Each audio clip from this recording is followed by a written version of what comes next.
Fala, meu lindo! Minha linda!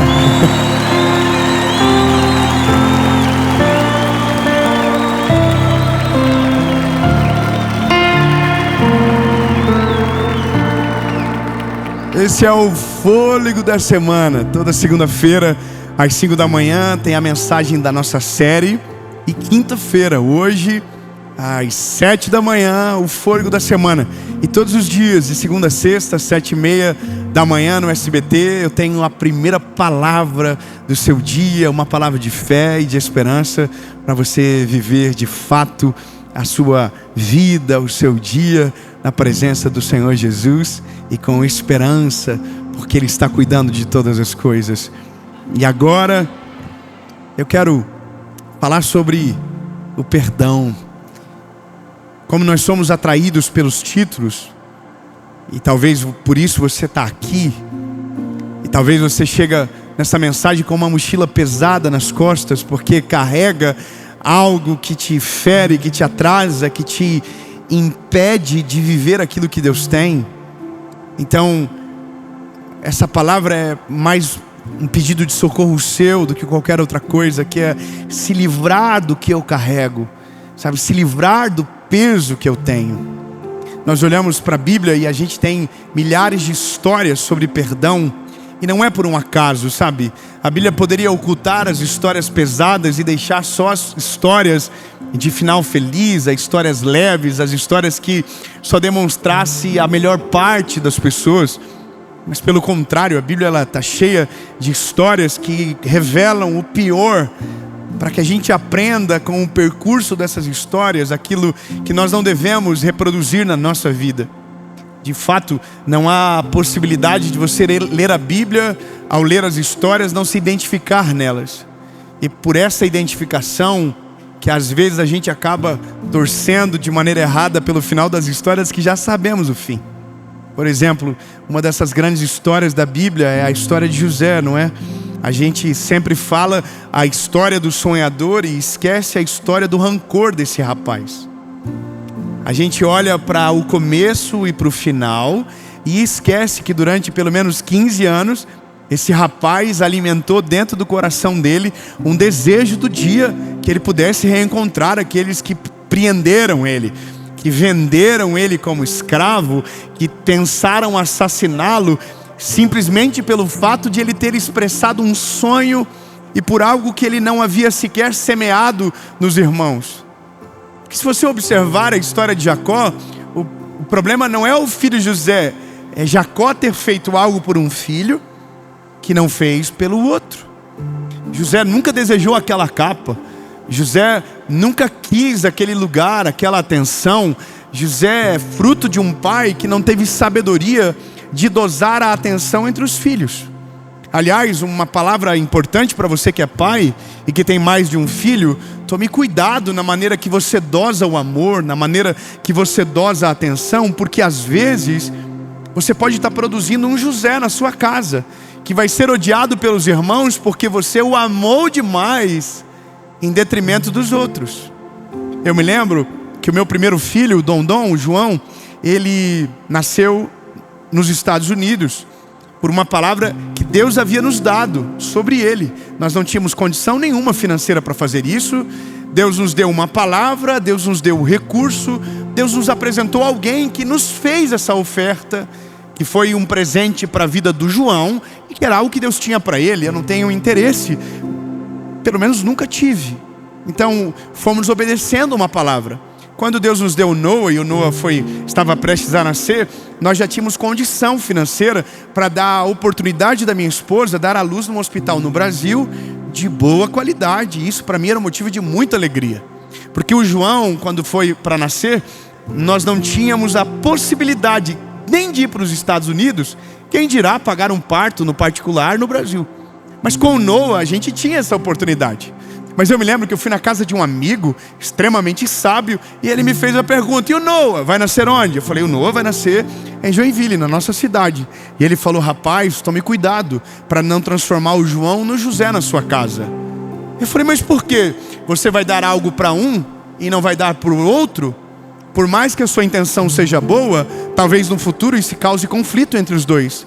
Porque vai que o Noah tenha mais o desejo do que o João, talvez isso te cause um problema. Naquele mesmo dia, eu liguei para minha esposa e disse: amor, o Noah vai nascer no mesmo lugar que o João nasceu. E glória a Deus que eu fiz isso. Porque os dois, irmão, é um provocando o outro o dia todo. O João nasceu em Nova York, o Noah nasceu na Flórida.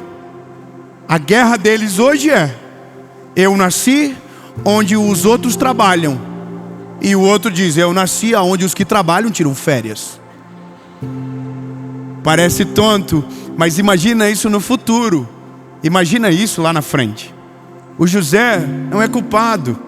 Coitado do Jacó, talvez não teve um conselho bom naquela época, mas gerou um problema. Só que aí que está. Aquele que está na ponta, que sofre com o peso do ataque, carrega dentro de si uma dor que talvez não consiga explicar. Agora compreenda que ele recebeu a sentença, foi vendido e ficou com uma coisa entalada na garganta dele por anos. A cada dor que lhe acontecia, vinha na cabeça dele o culpado daquela dor. O problema de quem não perdoa é porque a gente carrega um peso desnecessário na nossa bagagem, que só nos faz mal.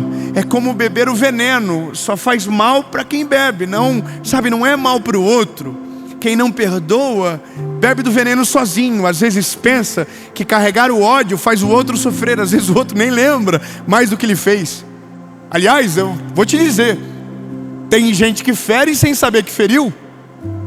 Lança uma palavra sem querer, às vezes, ou por falta de sabedoria. E aquele que recebeu a palavra cultiva aquilo como uma semente plantada num solo fértil. E aquilo cria raízes, aprofunda. E quando você menos percebe, aquilo te governa. Então compreenda que José, todo o processo de dor que ele viveu, gerou um governador, mas não arrancou dele o coração de rancor. Há uma dificuldade clara quando ele vê os irmãos. Há uma dificuldade clara quando ele encontra aqueles irmãos que o feriram. Porque a prova é que ele precisa de um tempo para tomar a decisão. Então ele manda um, prende o outro, cria uma cena, chama o pai, pede para ficar com o filho mais novo. Tem toda uma cena que demonstra que lá dentro José está lutando para saber como lidar com aquilo que ele carrega. Eu me lembro uma vez, há muitos anos atrás, que por uma coincidência, o Senhor havia colocado no meu coração uma mensagem sobre perdão.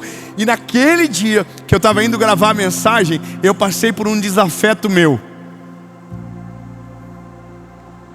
Nossa, que mal que eu sou. Irmão, você acredita? Com o fofinho, com o amaciante. Vocês acham que eu não sei de tudo? Eu estava bolado com um cara que falou mal de mim. O rapaz me prejudicou. Na época eu não sabia lidar com gente difícil. Na minha época ele era o culpado. Depois eu entendi que ele era vítima da sua própria história. Mas até aprender demora, não demora? Eu me lembro que eu estava indo pregar a mensagem sobre perdão. Olha que fofo. Eu olhei ele no aeroporto e me fiz assim, ó. Virei para não ver. Fingi de louco. Irmão, o rapaz não entrou no mesmo avião que eu.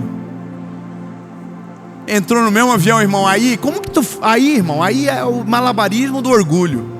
O malabarismo do orgulho é aquele que você luta para fingir que não viu, luta para fingir que não ouviu, luta para fingir que a pessoa não está junto com você. E aí você fica se fingindo de louco o tempo todo. Mais louco é o que se finge de louco. Imagina eu com uma mensagem de perdão preparada, coisa linda. Nossa, fui pregar a mensagem, irmão. Fingi de louco que não viu o irmão lá e estou pregando. E eu estou pregando aqui. Só que o problema de pregar o evangelho é porque o evangelho não está morto, ele está vivo. Ele é um nome que está acima de todo nome. E através do Espírito Santo nos constrange em arrependimento. Enquanto eu falava, o Espírito Santo falava assim: e você? Irmão, e eu estou pregando, tem que perdoar. E o Espírito Santo: e você? Tem que liberar o perdão. E o Espírito Santo falava: é você, é você. Aí, irmão, eu fui ficando indignado comigo mesmo. E eu, como que eu termino a mensagem? Oro pelos outros e volto para cá de bico doidinho lá do aeroporto. Aí o Espírito Santo falou comigo: resolva logo. Aí, irmão, eu paro a mensagem. Isso deve estar registrado, está no YouTube, é óbvio que está. Eu pego meu telefone e digo: gente, com licença, eu preciso pedir perdão para alguém. Aí eu mando a mensagem pro doidinho, falo: irmão, estou passando aqui para te pedir perdão. Eu te vi no aeroporto hoje, me fingi de louco, mas eu te vi. Irmão, falei tudo. Então, não precisa ninguém ter razão. Eu só queria dizer para você: eu te perdoo. Se te fiz qualquer coisa, amém, perdoei. E top, mandei. E ele nunca me respondeu. E amém. É aí que tá. O perdão não precisa de contrapartida. O perdão não precisa de resposta. O perdão não precisa de reciprocidade. O perdão não precisa de defesa de razão. Você só perdoa quando quer ser livre de fato. Você só perdoa quando não quer carregar esse peso, porque às vezes o outro não carrega, ou se carrega. A partir do momento que você perdoa, carregará sozinho. Você está livre para viver aquilo que Deus tem para você, a não ser que você deseja ser escravo de um sentimento que você está cultivando para si próprio. Entende? O primeiro passo para você perdoar é reconhecer que está ferido. O maior problema é aquele que diz: não, eu não tenho nada contra essa pessoa. Meu Deus. Irmão, eu conheço gente que não tem nada contra a pessoa, mas tem um fake para ver a vida da pessoa. Eu conheço gente que não tem nada contra a pessoa, mas nunca parou de perseguir, nunca parou de incomodar, nunca parou de falar mal, nunca parou de fazer guerra. Não parou, mas está perdoado. Nossa, está santificado no eterno. Jesus olha e diz: nossa, que coração limpinho, parece um algodãozinho doce. Irmão, esse é o negócio. Reconheça que você está machucado. Reconheça que pesou. Reconheça que doeu. Ser hipócrita em relação ao perdão é morrer sozinho de uma doença gradativa, que a cada dia que passa piora. Cada dia que passa, sabe, dói mais. Então quando José, ele olha para os irmãos, ele precisa botar para fora. E aí a Bíblia diz que quando ele resolve perdoar, o choro dele é tão alto que todo o Egito ouviu. Quando ele chora, ele deve... Eu imagino, André, o que José deve ter gritado de dor. É como se ele estivesse dizendo: a partir de agora, isso não vai governar mais meu sentimento. A partir de agora, isso não vai governar mais a minha vida. A partir de agora, isso é só passado e não tem mais poder sobre absolutamente nada no meu coração. A partir de agora, eu tô em paz, eu tô limpo, sabe? E para isso é como se a dor toda de anos saísse no choro. Vai ter algum momento na nossa vida que a gente precisa chorar, colocar para fora, para que a gente possa ressignificar aquilo que nos machucou. Sabe, e o perdão a gente não vai dar para quem vai pedir, a gente vai dar para quem a gente precisa liberar do nosso coração. Na minha casa eu vivi algo diferente. Meu pai, ele pediu perdão. Meu pai, ele precisava pedir perdão e eu já havia liberado ele de tudo, mas entendi que cada vez que ele pedia perdão, era ele que se sentia mais leve. Me lembro de uma das últimas vezes, ele provavelmente estava no carro e recordou de alguma cena muito dolorida que ele causou a mim, e aquilo lhe produziu convencimento para pedir perdão. E aí eu me lembro que ele chegou na nossa casa, aí morava com os meus pais ainda, eu acho, não, já era casado. Eu fui almoçar na casa da minha mãe. Meu pai, ele chegou e ele tocou no meu ombro e falou: filho, pode ficar de pé? Eu disse: posso, pai. E ele falou, começou a chorar automaticamente, disse: filho, o pai quer te pedir perdão por causa disso. Ele começou a lembrar da história, o que ele fez, o porquê ele fez. E eu via que enquanto ele pedia perdão, ele tentava se justificar para que de fato eu pudesse liberá-lo, mas eu já havia liberado ele há muito tempo. E eu dizia: pai, não precisa dar detalhe, eu já te perdoei. E ele dizia: filho, é sério mesmo que você já me perdoou? Eu falei: claro, pai. Ele falou: mas o pai precisa falar tudo para tirar de dentro do coração. Eu falei: então, pai, diga o que o pai precisa. E ele foi dizendo: o pai fez isso por causa disso, o pai agiu dessa maneira, mas o pai quer que você saiba que o pai quer te pedir perdão. E eu dizia: o pai está perdoado, o pai está perdoado. Sabe o que é o maravilhoso de perdoar? É que quando você perdoa, você não se libera apenas, você tira às vezes a dor daquele que fez de maneira, sabe, por ignorância, por não ter tido o poder da escolha, como talvez você teve pela consciência aprimorada que uma mensagem chegou para você na hora certa. Porque às vezes a pessoa fez errada pensando que estava fazendo certo. Todas as vezes que meu pai me fez o mal, ele fez pensando que era certo, porque para ele aparentemente tinha dado certo. Quando você perdoa, você está se liberando, mas quando há arrependimento do outro lado, você está liberando o outro lado também. Sabe, eu não consigo conceber o fato de alguém que é cristão ver o arrependimento genuíno de alguém e não conseguir perdoar. Alguém vai dizer, mas que você não sabe o peso que me causou. Eu não preciso saber para dizer o preceito bíblico que está por trás de tudo isso. Perdoar não significa amar novamente. Perdoar não significa conviver lado a lado. Perdoar não significa ser conivente da dor. Perdoar não significa aceitar o que o outro fez. Perdoar não te torna escravo novamente do que você viveu. Perdoar te torna livre. Perdoar alivia o fardo, deixa a mochila e segue a vida. Aqui as pessoas entendem errado. Agora é só isso.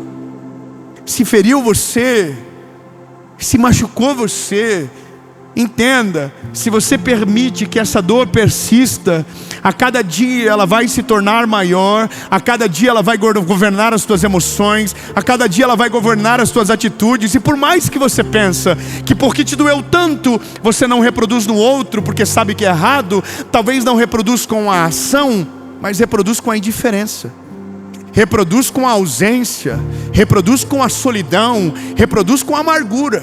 Não, eu não estou fazendo igual. Talvez você esteja fazendo pior, porque está tão ferido que não percebe que todo mundo à tua volta sente a dor que você sente, sem precisar sentir, porque você já deveria ter liberado. É tão profundo quando você entende que quem não perdoa amarga o ambiente. Quem não perdoa potrifica a história de todos à sua volta. Eu não sei se você conhece alguém que quando você está perto te causa agonia.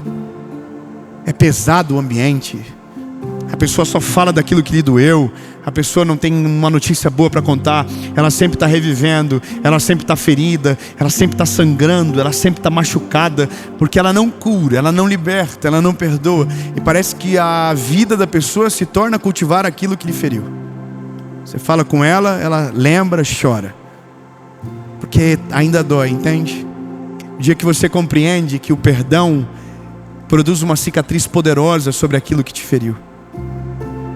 Eu vou falar de maneira clara. O dia que você permite que o seu coração perdoe aquele que feriu você, que ofendeu você, que prejudicou o seu caminho, que machucou as suas emoções, que te colocou traumas profundos. O dia que você perdoa, você se torna livre e leve de todas as consequências que a dor te gerou.